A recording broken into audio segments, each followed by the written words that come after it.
First நம்ம கிச்சனோட before look பார்த்துக்கோங்க. அண்ட் ஃபைனலி வரலட்சுமி பூஜைக்கு நம்ம கிச்சன் ரெடி. வரலட்சுமி பூஜைக்கு return gift and decor item ஒன்று ஆர்டர் போட்டிருந்தேன். அது ஒன்று வாங்கிட்டு வந்து அதை அன்பாக்சிங் பண்ணி பார்த்துட்டு இருந்தேன். குவாலிட்டி எப்படி இருக்குது செக் பண்ணிகிட்டு இருந்தேன். வரலட்சுமி பூஜைக்கு யூஸ்ஃபுல்லாக எதாவது கொடுக்கணுன்னு மீஷோலேருந்து பட்ஜெட் ஃப்ரெண்ட்லியாக ஆர்டர் போட்டிருந்தேன். பட்ஜெட்டில் நல்ல குவாலிட்டியான ரிட்டன் கிஃப்ட் பர்சனலாக எனக்கு ரொம்ப பிடிச்சிருந்து. 10 or 12 இருந்துச்சுன்னு நினைக்கிறேன், மறந்துட்டேன். ரிட்டன் கிஃப்ட்டு சும்மா பேருக்கு கொடுக்காம அவங்க லைஃப் டைம் யூஸ் பண்ணுற மாதிரி நல்ல குவாலிட்டியாக கொடுக்கணும் தான் மீஷோவில் ஆர்டர் போட்டிருந்தேன். போன வருஷம் கொலு வைக்கும்போது இந்த லோட்டஸ் டெக்கர் வந்து நான் ஆட் டு கார்டில் போட்டு வச்சுருந்தேன். நெக்ஸ்ட் இயர் வரலட்சுமி பூஜைக்கு யூஸ் ஆகும் அப்படின்னு. இன்றைக்கி நம்ம கிச்சனை ஒரு கம்ப்ளீட் டீப் க்ளீனிங் பண்ண போகிறோம். ரெகுலர் க்ளீனிங் மட்டும் இல்லாமல் கபோர்ட், ஸ்டவ், சிங்க், கவுண்டர் டாப்னு each and every corner clean பண்ண போகிறேன். இன்றைக்கி கோவக்காய் பொரியல் வச்சிட்டு இருந்தேன். எனக்கு ஓன் ரெசிபிலாம் தெரியாதுன்னு யூடியூப் பார்த்து தான் நானே வைப்பேன். இந்த ரைஸ் வாட்டர் யாருக்கெல்லாம் பிடிக்கும்னு கமெண்ட் பண்ணுங்கள். எனக்கு ரொம்ப பிடிக்கும். ஸ்டவ் ஏரியா ரொம்ப மெஸ்ஸியாக இருக்குது. இதுதான் என்னோட ஓவரால் கிச்சன். இன்றைக்கி டீப் க்ளீன் பண்ண போகிறேன்.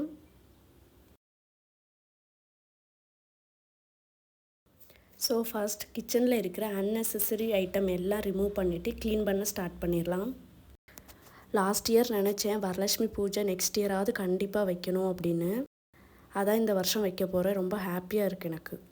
எல்லாமே இருந்த இடத்துல எடுத்து வச்சுட்டு ஸ்டெப் பை ஸ்டெப்பாக எல்லாம் க்ளீன் பண்ண ஸ்டார்ட் பண்ண போகிறேன். அப்போ தான் எனக்கு கொஞ்சம் கன்ஃபியூஸ் ஆகாமல் இருக்கும். இந்த இயர் வரலட்சுமி பூஜையில் நீங்களும் ஜாயின் பண்ணிக்கலாம். நேரில் இல்லை, வீடியோவில்.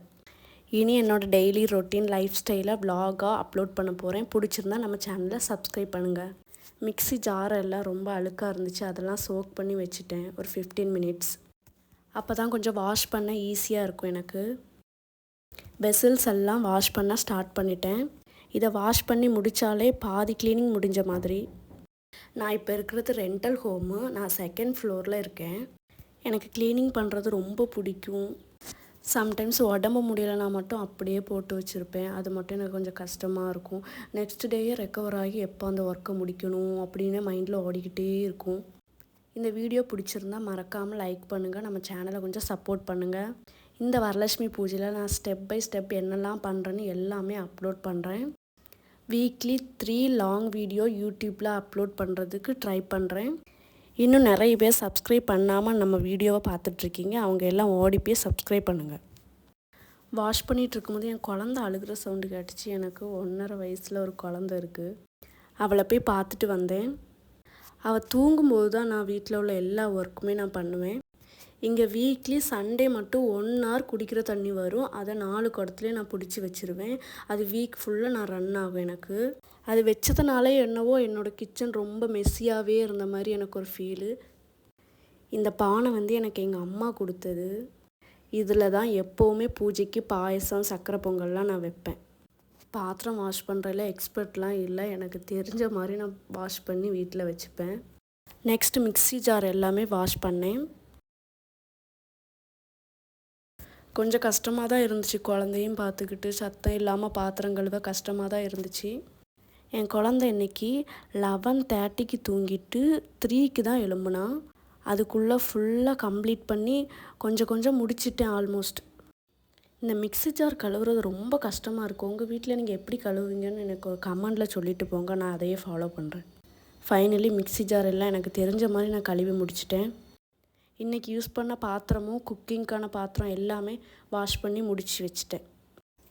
எனக்கு இந்த டூத் ப்ரஷ் வச்சு க்ளீன் பண்ண ரொம்ப ஈஸியாக இருந்தது. அதனால் அதை வச்சு நான் யூஸ் பண்ணேன். இந்த மிக்ஸியை தொடச்சி ஒரு 6 month மேலே இருக்கும். மிக்ஸியும் தொடச்சி க்ளீன் பண்ணி கம்ப்ளீட்டாக எல்லாம் வச்சாச்சு. நெக்ஸ்ட்டு ஒட்டடை அடிக்க ஸ்டார்ட் பண்ணிட்டேன். கொஞ்சம்தான் இருந்துச்சு, ரொம்ப ஒன்றும் ஒட்டடை இல்லை. அதனால் நானே அடிச்சிட்டேன். கார்னர்ஸ், வால் சைடு, விண்டோ சைடு எல்லா இடத்துலையும் ஒட்டடை அடித்து முடிச்சிட்டேன். கொஞ்சம் மேலேயும் ஒட்டடை இருந்து எனக்கு எட்டாதனால நான் மேலே ஏறி ஒட்டடை அடிச்சிட்ருக்கேன். இந்த மாதிரி டீப் க்ளீன்லாம் நான் எவ்ரிடேயும் என்னால் பண்ண முடியாது குழந்தைய வச்சுட்டு.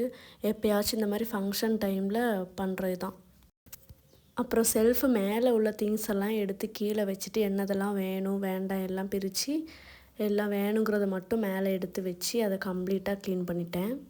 டீப் க்ளீனிங்னால் ஜஸ்ட் அவுட் சைடில் க்ளீன் பண்ணுறது மட்டும் இல்லை. Corner, back side small areas எல்லாமே க்ளீன் பண்ணுறது தான் நல்லது. நெக்ஸ்ட்டு வால் சைடெல்லாம் துடைக்க ஆரம்பிச்சிட்டேன்.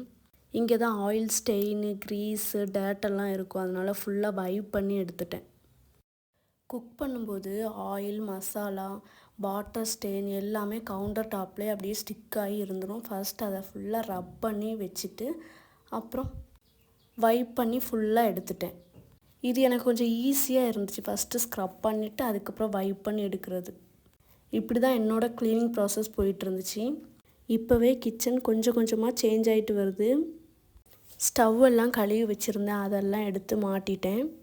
ஸ்டவ் ஒர்க்கு முடிஞ்சு இதோட நெக்ஸ்ட்டு க்ராசரி வைக்கிற அந்த கண்டெய்னர்ஸ்லாம் எடுத்து தொடச்சி நீட்டாக வச்சு அந்த செல்ஃபில் வந்து பேப்பர் போட போகிறேன். அதுக்கு பேப்பரெல்லாம் நீட்டாக கட் பண்ணேன் ஷேப்பாட்டு. குழந்தை இருக்கிறனாலே இந்த மாதிரி சின்ன ஒர்க் எல்லாமே நான் ஸ்கிப் பண்ணிடுவேன். சரி இன்றைக்கி எது வச்சுடுவோம் அப்படின்னு வச்சுட்டேன். இந்த மாதிரி டீப் க்ளீன் பண்ணும்போது தான் ஒரு சாட்டிஸ்ஃபைங்காக இருக்குது. ஸ்லாப் நீட்டாக இருந்தாலே கிச்சன் ஓவரால் ரொம்ப நீட்டாக தெரியும். செல்ஃபில் எல்லாமே எடுத்து அரேஞ்ச் பண்ணிட்டேன். அந்த கிளிப்பை நான் எடுக்க மறந்துட்டேன். இதுதான் என்னோடய ஓவரால் கிச்சன். எப்படி இருக்குன்னு கமெண்டில் சொல்லுங்கள். மார்னிங் 11:30க்கு ஸ்டார்ட் பண்ணி நைட்டு 7க்கு தான் ஃபினிஷ் ஆச்சு எனக்கு. ஸோ காய்ஸ், இன்றைக்கி நம்ம கிச்சன் டீப் க்ளீனிங் வ்ளாகு இங்கே கம்ப்ளீட் ஆகுது. எஸ்பெஷலி ஃபெஸ்டிவலுக்கு முன்னாடி கிச்சன் க்ளீன் பண்ணும்போது தான் வீடு ஃபுல்லாகவே ஒரு பாசிட்டிவ் வைப் வந்த மாதிரி ஃபீல் ஆகுது.